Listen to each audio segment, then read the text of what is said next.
Во пораст е бројот на учениците со разни деформитети и појава на дебелина која води до посериозни здравствени проблеми заради недостаток од физичка активност.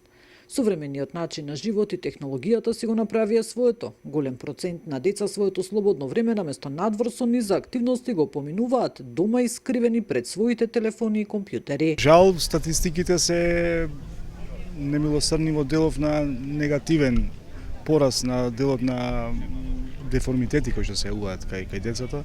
Минатата година во рамки на Општина Охрид Кинезио студио сработи еден проект кој што покажува тој тренд на пораст на деформитети, дали се на стапала, дали се на рбетен стол, лошо држење на телото, сега еден нов деформитет на држење на вратот во делот на децата како што стојат пред телефон некој. Намалената спортска активност ги влошува здравствените проблеми кај учениците.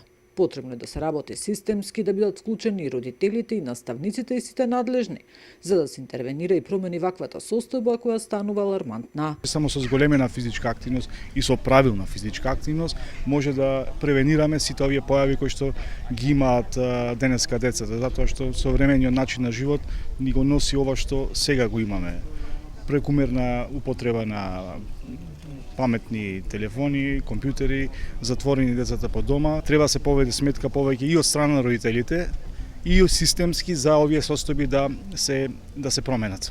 Професорите по спорт едногласни во пораката децата да се поттикнуваат што повеќе да спортуваат, да возат велосипеди, да пливаат, да спортуваат на отворено за да се спречат деформитетите и да се зајакне менталното здравје. Нина Ритоновска, Сител телевизија.